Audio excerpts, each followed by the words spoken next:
Respects and condolences to our brave hearts that we lost in Pulwama,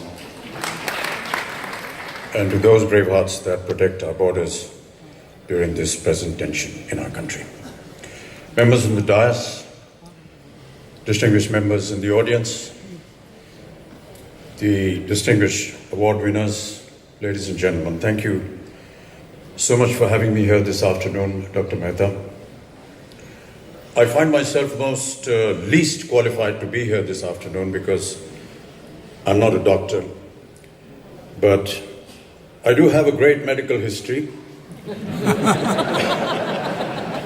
And that could have been one of the reasons why I'm here. But actually there were two reasons. One was my daughter asked me to be here, as Dr. Mehta mentioned in his speech. And doctors, when they tell the daughter and the daughter tells the father, you never say no. Daughters are very special.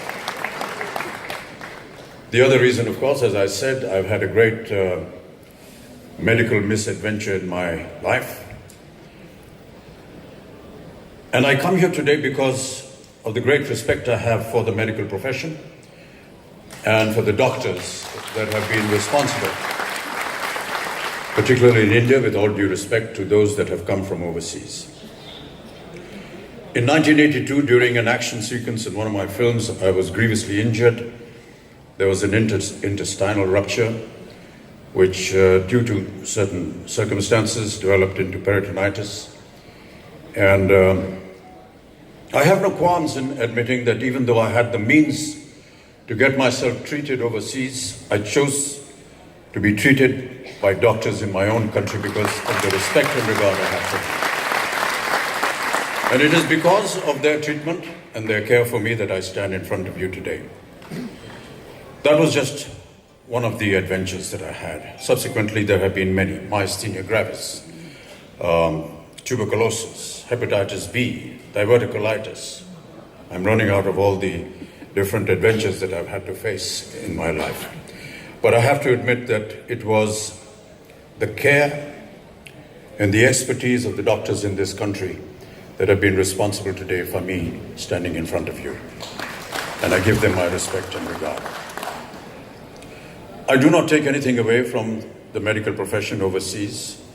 I must admit that even after getting the care and the treatment from my own doctors, when I did have occasion to go overseas, I did go in for second opinions.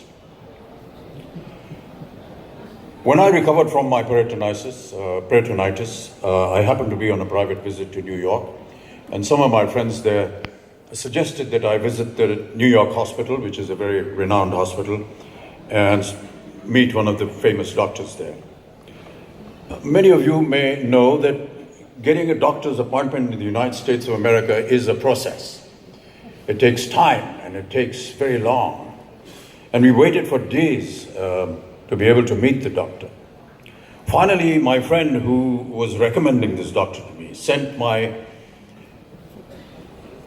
don't know what it's called. It's called a certificate that you get when you leave a hospital from the doctors, certifying that you're okay to live your life.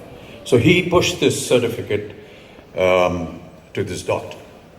And the reason why I got occasion to meet him was he looked at the certificate and said, "Is this guy alive?" That was, to me, an indication of what a wonderful job the doctors in India have done to my system. And that has been the case every time I've gone for a second opinion, with all due respects, as I said, to the medical profession overseas. I'm very grateful to Dr. Mehta for calling me here today. I wish this conference and all the award winners great success. May all the youngsters that represent the medical profession in our country be inspired by these wonderful dignitaries who have created such a great atmosphere of expertise in their lives. May you be inspired, may you do well for this nation, and may never anyone ever have to go through what I did in any kind of hospitalization. Thank you so much, Dr. Mehta, for having me here. It's been a great honor, and a great honor to meet all these wonderful dignitaries. Thank you.